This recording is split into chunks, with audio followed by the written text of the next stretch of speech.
You're cruising down the highway, music on, windows cracked just enough, and somewhere around mile marker 47, you hear it. A faint, rhythmic knocking sound coming from under the hood. Not loud, not dramatic, just there. That soft, insistent tick-tick-tick that your brain immediately tries to negotiate with. You turn the music up a little. You tell yourself it's probably nothing. You tell yourself it started after you hit that pothole last week, so maybe it'll just go away. And for the next 10 miles, you do something remarkable. You choose deliberately and consciously to ignore it. Not because you're stupid. Not because you don't know that ignoring a car problem is how a $200 fix turns into a $2,000 catastrophe. You ignore it because somewhere in the back of your mind, you already ran the math. And the math terrified you. You know that pulling into a mechanic shop means a diagnostic fee before they've even touched the car. It means an estimate that lands like a punch to the chest. It means staring at a number on a piece of paper, $400, $800, maybe more, and doing that frantic mental calculation of whether your checking account can absorb that hit without completely imploding your next 2 weeks. And the answer, if you're being honest with yourself, is probably no. So you turn the music up a little more, and you keep driving. That feeling, that precise combination of dread, denial, and exhausted arithmetic, that is not a car problem. That is what it feels like to live your entire adult life in pure financial survival mode. Hey, welcome back. I'm Dan, and here on Dan the Stockman, I spend way too much time thinking about money, human psychology, and why some people seem to glide through financial challenges while others are constantly stressed about their bank account balance. If you're new here, I'm glad you found this video because today we're going deep on something that nobody talks about enough. Not the mechanics of saving money, but the actual brain science of what happens to you when you finally build a small cash cushion. We're talking specifically about that first $5,000 emergency fund and why hitting that number does something to your psychology that no investing strategy, no budgeting app, and no motivational poster can replicate. If that sounds like something you want to understand, do me a quick favor and hit subscribe and tap the like button while you're at it. It helps this channel more than you know, and it tells YouTube to show this video to more people who are quietly driving down that highway with the music turned up, try not to think about the noise. Now, before we go any further, I need to challenge something. There's a story that our culture tells about financial relief. And the story goes like this. You will stop feeling financially stressed when you have enough money. Simple, right? The implication being that enough money means a paid-off house, a fat retirement account, a diversified investment portfolio, maybe a vacation property somewhere with good weather. The story tells you that financial peace is a destination that lives somewhere on the far side of a very long journey, and that until you arrive there, stress is simply the price of admission for being an adult in this economy. That story is a lie, or at minimum, it is wildly, harmfully incomplete. Here is the brutal reality that the data actually shows us. According to research from the Federal Reserve and multiple financial literacy surveys conducted in recent years, roughly 1 in 3 Americans does not have any emergency fund at all. 0. None. And among those who do have something saved, the median amount, the middle of the entire range, is approximately $500. $500. That is not a cushion. That is a post-it note stuck to a cracked wall. That is the kind of money that disappears the second your car makes that noise, or your kid needs a last-minute school supply, or your electricity bill comes in higher than expected during a brutal summer month. The financial system, as it is currently designed and marketed to everyday people, conditions you to believe that your only options are either drowning in debt or somehow miraculously accumulating significant wealth. It skips over the middle ground entirely. And that middle ground, that modest, unglamorous, beautifully boring cash buffer, is where the actual transformation happens. This is not a you problem. This is a system problem. And I want to be absolutely clear about that before we go any further, because nothing in this video is about shaming you for where you are right now. If you are living without an emergency fund today, you are not lazy, you are not irresponsible, and you are not failing. You are, in many cases, simply doing your best inside a structure that was never designed with your financial stability as the primary goal. Let's talk about what life actually looks like when you have no buffer.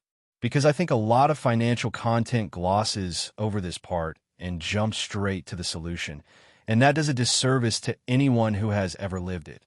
When you have zero savings, every single financial decision you make gets processed through two filters simultaneously. The first filter is fear. Can I afford this? What happens if I pay for this and something else breaks? What's the worst-case scenario if I swipe this card right now? The second filter is scarcity. How do I stretch what I have? What can I cut? What can I delay? What can I tolerate going without for another week? Those two filters running at the same time on every transaction every day is not just exhausting. It is cognitively devastating. There is a well-documented psychological phenomenon called decision fatigue, and it is one of the most underappreciated forces in the personal finance space. Decision fatigue is exactly what it sounds like. The quality of your decisions deteriorates the more decisions you have to make.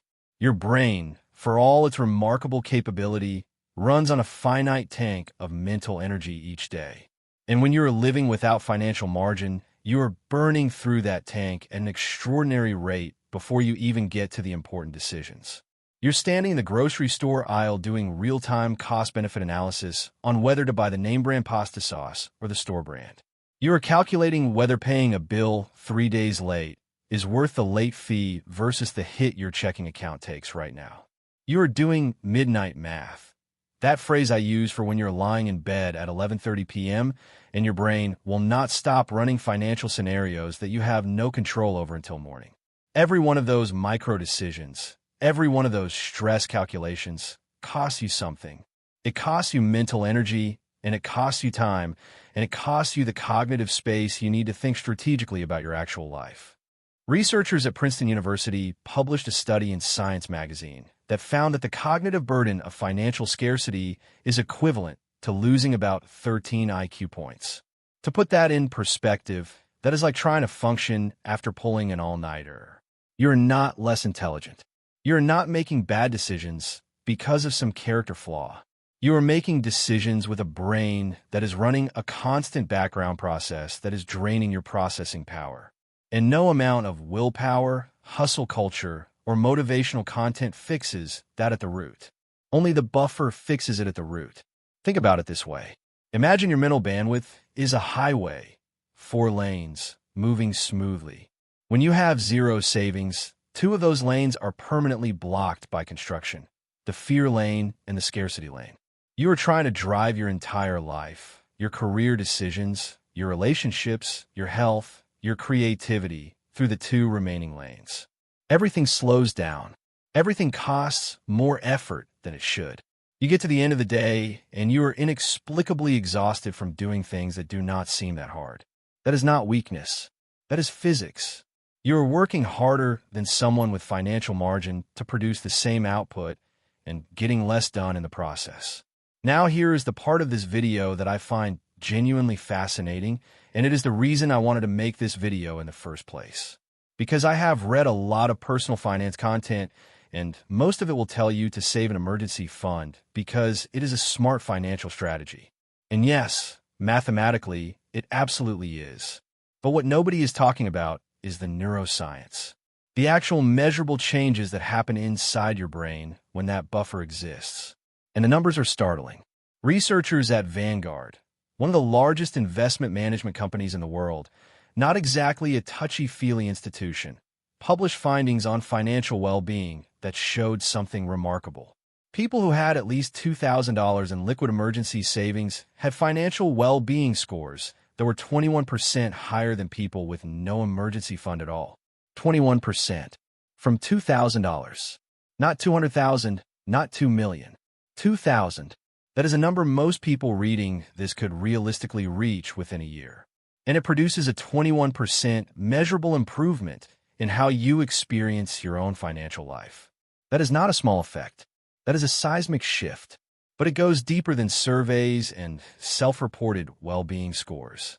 Neuroscientists studying the relationship between financial stress and brain chemistry have found that financial insecurity triggers a sustained elevation of cortisol, the body's primary stress hormone. Cortisol in short bursts is useful. It sharpens your focus. It prepares you to respond to a threat. But chronic cortisol elevation, the kind that comes from living paycheck to paycheck without any margin, has documented effects on memory, decision-making, immune function, sleep quality, and long-term cardiovascular health. Financial insecurity is not just a money problem. It is, in a very literal and measurable sense, a health problem. Your body is running the stress response that evolution designed for outrunning predators, and it is running that response continuously in response to an abstraction called your bank balance. Now flip that around. When you build a cash buffer, when that $5,000 is sitting in a high-yield savings account and you know it is there, your brain begins to recalibrate. The cortisol levels drop. The two blocked lanes on your mental highway begin to clear. And you start experiencing what researchers call the emergency fund effect, which is a term used by financial psychologists to describe the well-being benefits that come not from spending the money, but from knowing the money is there. This is a crucial distinction, and I want to make sure it lands properly. The value of an emergency fund is almost entirely psychological in nature. It is not the dollars that do the work. It is the existence of the dollars.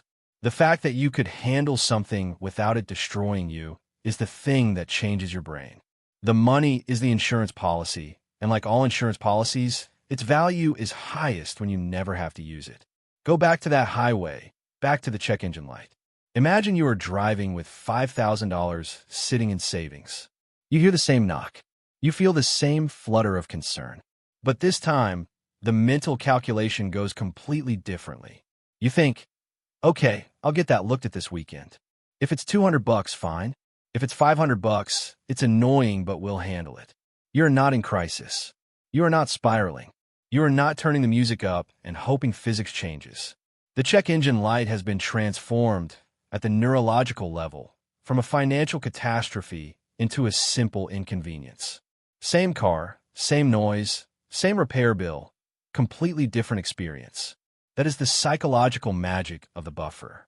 That is what $5,000 actually buys you. So how do you build it?